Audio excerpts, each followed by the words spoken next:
Ibu yang dikasihi Tuhan Yesus Kristus, salam sejahtera buat kita semua.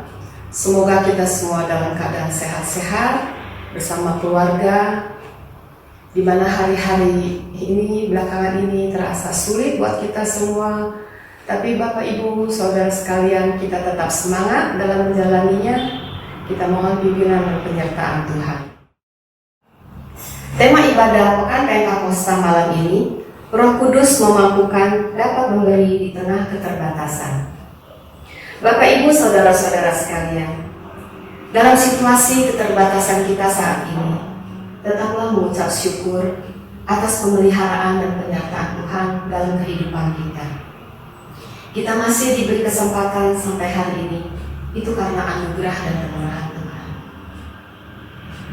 Mari bersama kita nyanyikan dari NKB 211 bait 1 dan 2. Pakailah waktu anugerah Tuhan.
Bapak Ibu yang dikasihi Tuhan, sebelum kita bersama-sama membuka Alkitab kita dan kita akan mendengarkan firman Tuhan, mari kita bersama memohon pertolongan dari Roh Kudus untuk menolong kita ketika kita mendengar firman Tuhan.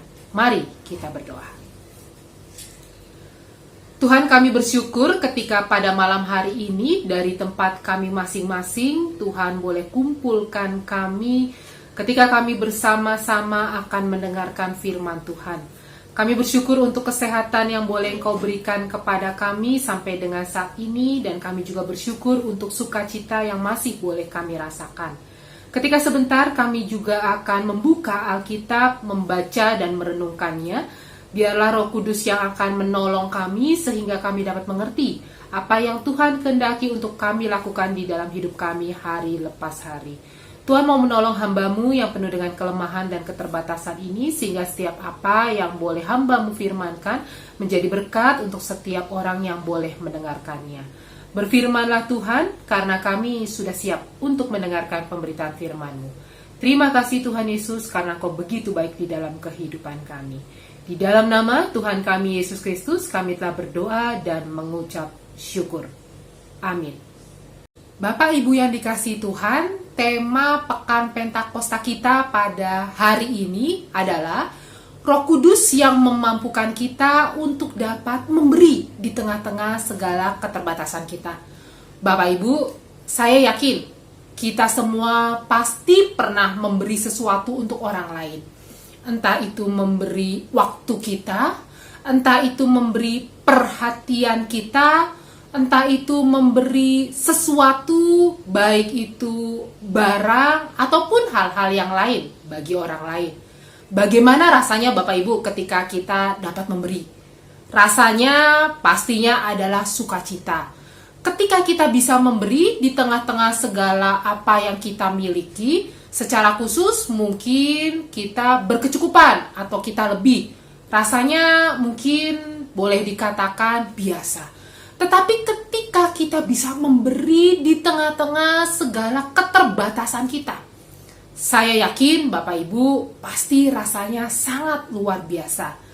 Hari ini kita mau belajar. Ketika di situasi yang seperti saat ini, Roh Kudus terus memampukan di dalam kehidupan kita untuk dapat menjadi seorang yang bisa memberi, walaupun kita sendiri mungkin di dalam keterbatasan. Saya mengajak kita semua bersama-sama untuk membuka satu bagian dari firman Tuhan yang terambil dari Injil Yohanes pasal yang ke-6 ayat 1 sampai dengan ayat yang ke-14. Injil Yohanes pasal 6 ayat pertama sampai dengan ayat yang ke-14. Jika Bapak Ibu sudah mendapatkannya, saya akan coba bacakan buat kita semua. Injil Yohanes pasal 6 ayat pertama sampai dengan ayat ke-15, tetapi kita hanya membacanya sampai dengan ayat yang ke-14. Lembaga Alkitab Indonesia memberikan judul perikop ini, Yesus memberi makan 5.000 orang. Sesudah itu Yesus berangkat ke seberang danau Galilea, yaitu danau Tiberias. Orang banyak berbondong-bondong mengikuti dia karena mereka melihat mujizat-mujizat penyembuhan yang diadakannya terhadap orang-orang sakit. Dan Yesus naik ke atas gunung dan duduk di situ dengan murid-muridnya. Dan Paskah, hari raya orang Yahudi, sudah dekat. Ketika Yesus memandang sekelilingnya dan melihat bahwa orang banyak berbondong-bondong datang kepadanya, berkatalah ia kepada Filipus, "Di manakah kita akan membeli roti supaya mereka ini dapat makan?" Hal itu dikatakannya untuk mencobai dia sebab ia sendiri tahu apa yang hendak dilakukannya. Jawab Filipus kepadanya, "Roti seharga 200 dinar tidak akan cukup untuk mereka ini, sekalipun masing-masing mendapat sepotong kecil saja." Seorang dari murid-muridnya, yaitu Andreas, saudara Simon Petrus, berkata kepadanya, "Di sini ada seorang anak yang mempunyai 5 roti jelai dan 2 ikan. Tetapi apakah artinya itu untuk orang sebanyak ini?" Kata Yesus, "Suruhlah orang-orang itu duduk. Adapun di tempat itu banyak rumput." Maka duduklah orang-orang itu, kira-kira 5.000 laki-laki banyaknya. Lalu Yesus mengambil roti itu, mengucap syukur dan membagi-bagikannya kepada mereka yang duduk di situ.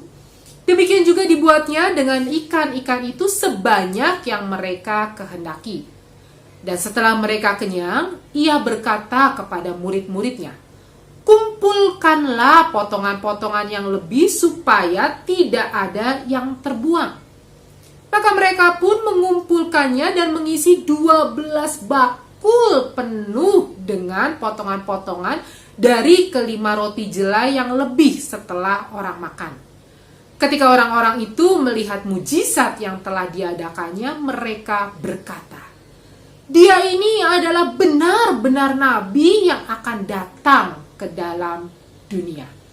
Bapak Ibu, sejauh itulah pembacaan firman Tuhan. Berbahagialah kita yang mendengar, terlebih-lebih ketika kita melakukannya di dalam kehidupan kita hari lepas hari. Bapak Ibu yang dikasihi Tuhan, saya percaya bacaan yang hari ini ketika kita belajar bersama-sama Yesus memberi makan 5.000 orang bukanlah pertama kali Bapak Ibu membacanya, atau bukanlah khotbah pertama kali ketika Bapak Ibu mendengarkannya pada hari ini.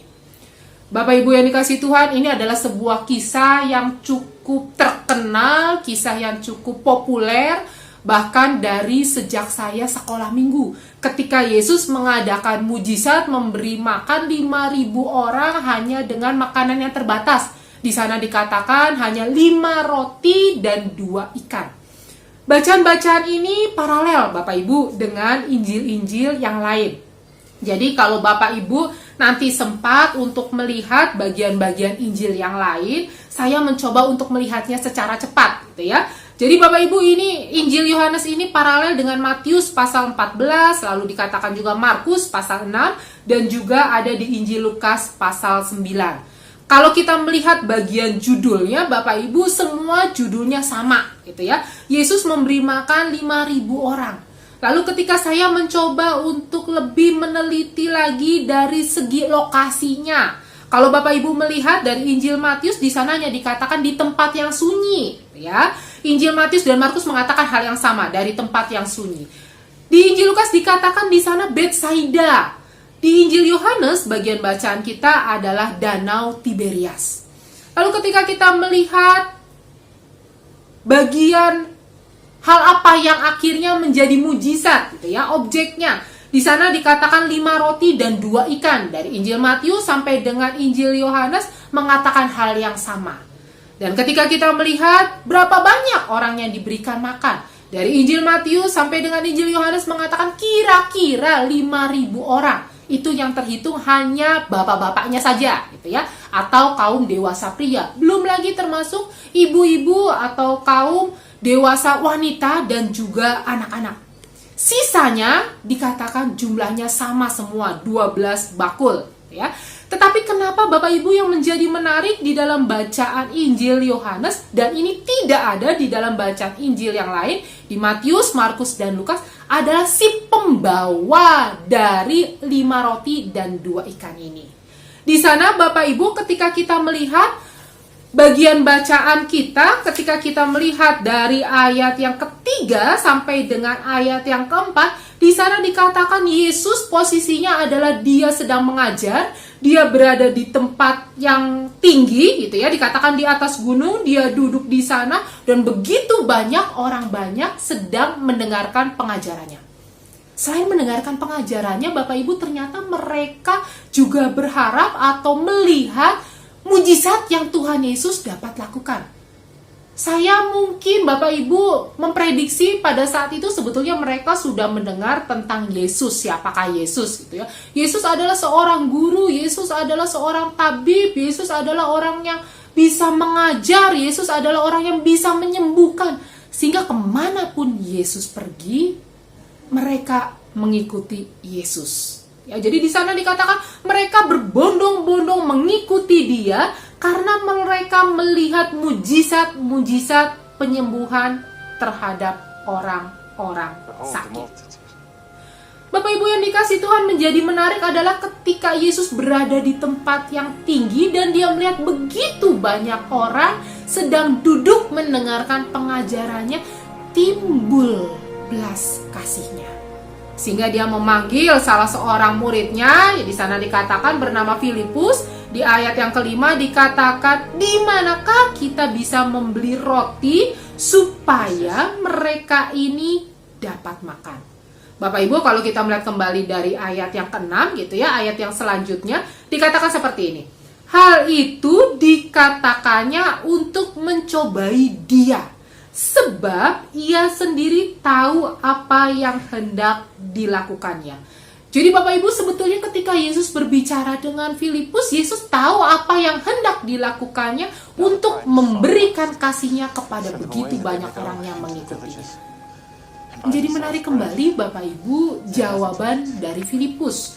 Di sana dikatakan roti seharga 200 dinar tidak akan cukup untuk mereka ini sekalipun masing-masing mendapat sepotong kecil saja. Jadi Bapak Ibu yang dikasihi Tuhan, saya mencoba untuk berandai-andai gitu ya.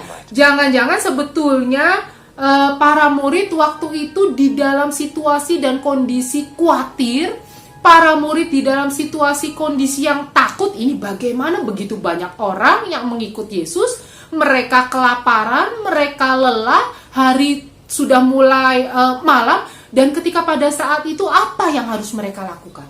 Ketika guru mereka menanyakan bagaimana caranya supaya kita bisa mendapatkan roti, sehingga jawaban Filipus adalah 200 dinar saja roti itu tidak akan cukup untuk bisa memberi makan sebanyak orang yang berada di sini. Walaupun mereka mungkin hanya mendapatkan bagian-bagian yang kecil saja. Bapak Ibu yang dikasihi Tuhan, lalu tiba-tiba datanglah, di sana dikatakan seorang murid, yaitu Andreas, berkata kepadanya, di sini ada seorang anak, dia punya 5 roti jelai dan 2 ikan.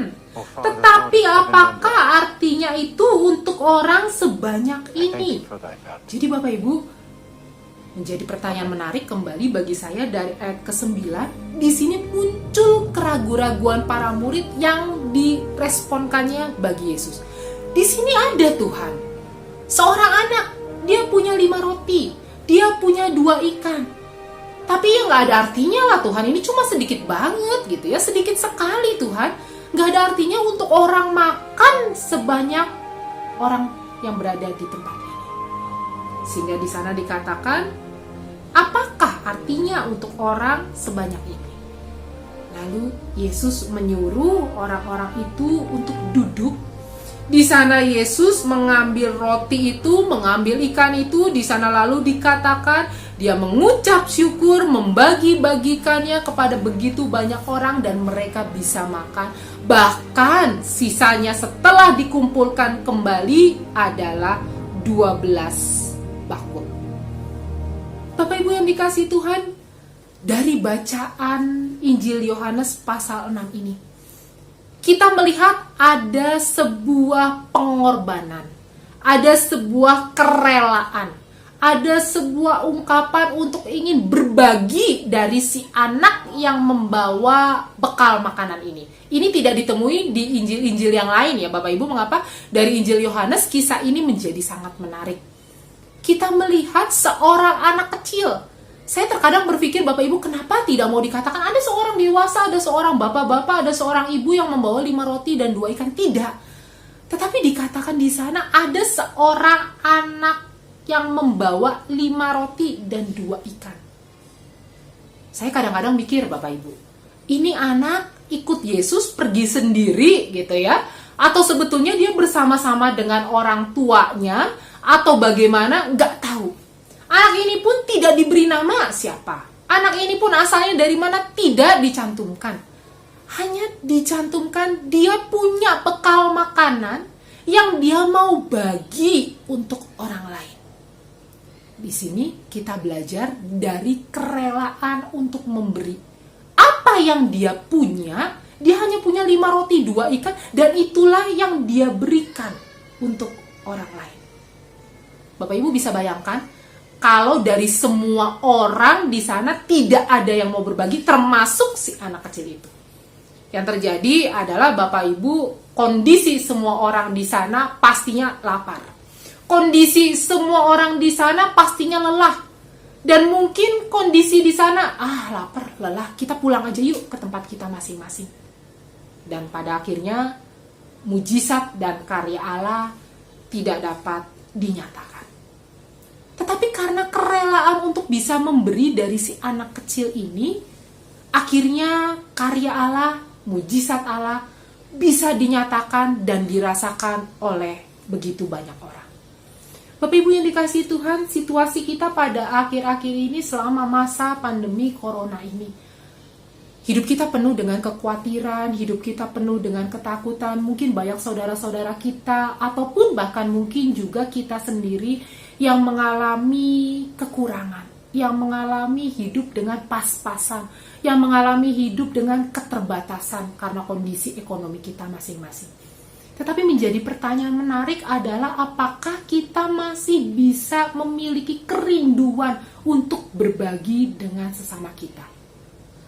Panitia Paskah, Bapak Ibu, beberapa saat yang lalu mengadakan aksi Paskah dengan membagikan nasi bungkus kepada orang-orang yang membutuhkan, ya. Driver ojol, lalu para pemulung, para petugas kebersihan dan lain-lain di sekitar lingkungan gereja. Bapak Ibu, di sana nasi bungkus itu diberikan harga 15.000 gitu ya satunya untuk sekali makan. Di dalam sumbangan, di dalam kasih yang Bapak Ibu berikan, mungkin ada yang bisa memberikannya, aku hanya bisa memberikan 1 nasi bungkus. Ada yang bisa memberikan, aku mau memberikan 5 nasi bungkus dengan mengkalikan 15.000 dikali 5. Aku ingin memberikan 10 nasi bungkus, 50 nasi bungkus, dan sebagainya. Tetapi, apakah yang bisa memberikan hanya 1 nasi bungkus dengan yang 10 atau 50 nasi bungkus sayurnya menjadi berbeda? Tidak. Semuanya sama. Ketika Bapak Ibu hanya bisa memberikan 1 nasi bungkus, ataupun 10 nasi bungkus, ataupun 50 nasi bungkus yang Bapak Ibu bisa berikan, menjadi sebuah kesatuan. Di sana terlihat ada partisipasi Bapak Ibu.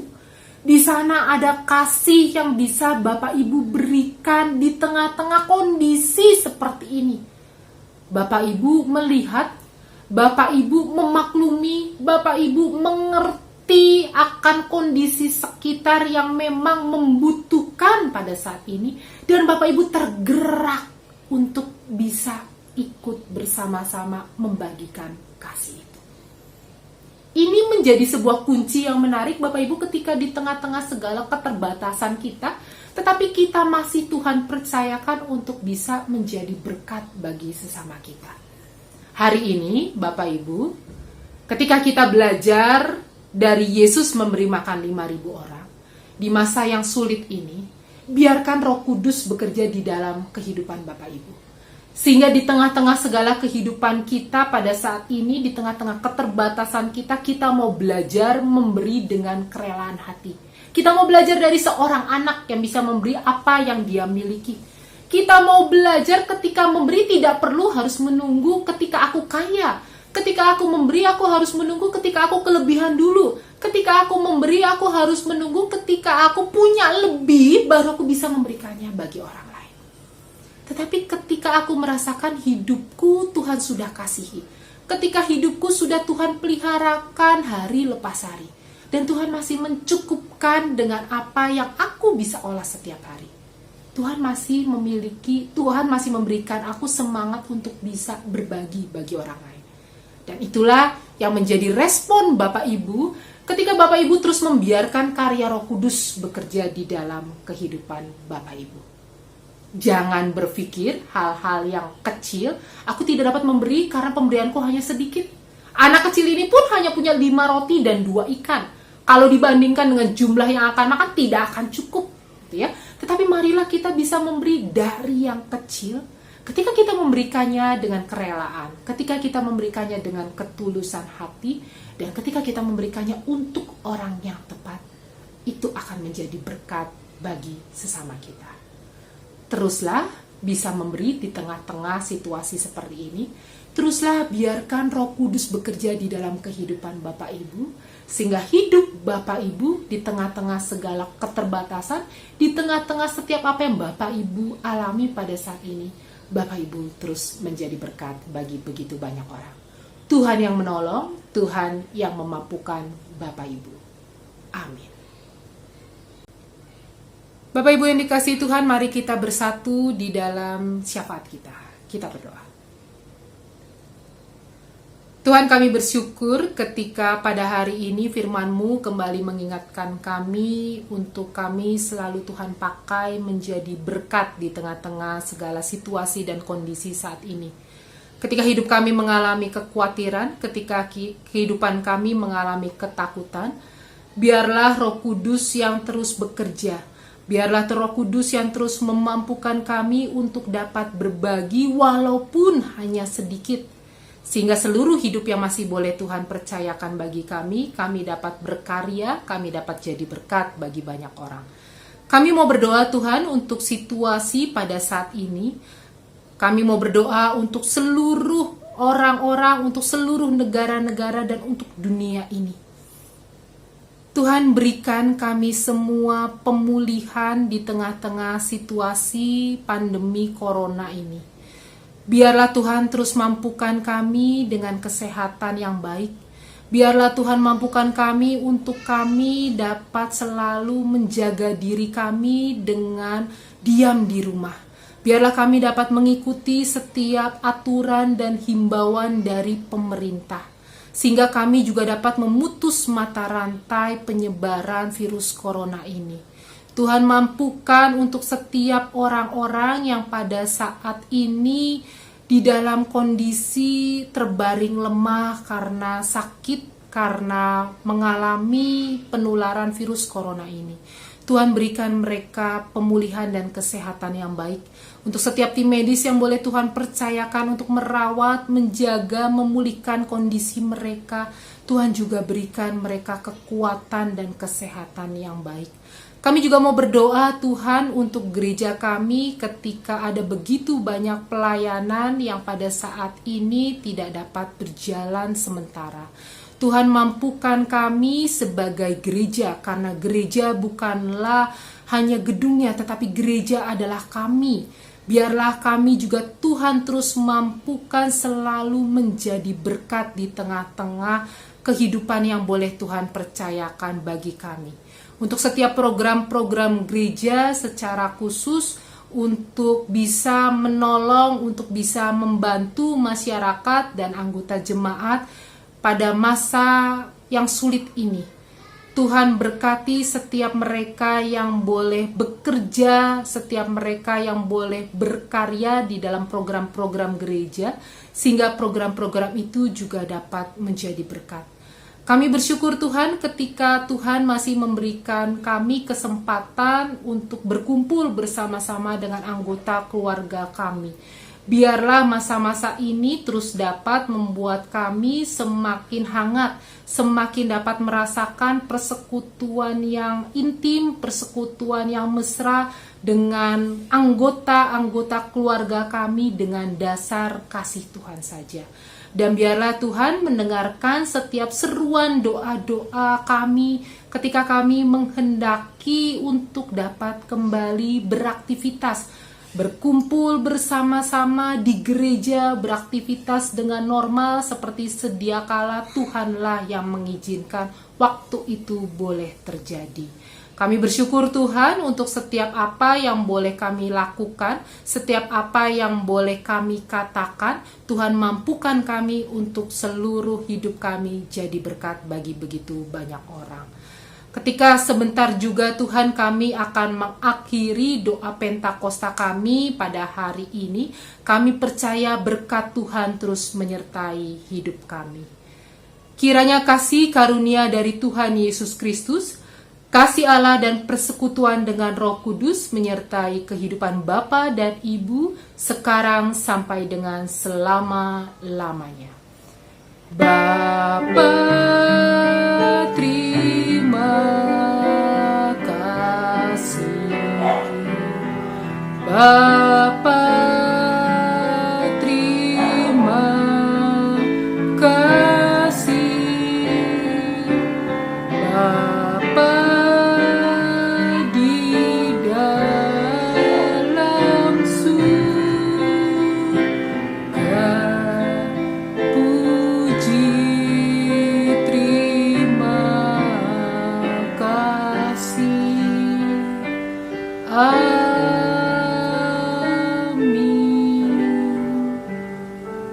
Tuhan memberkati Bapak Ibu sekalian.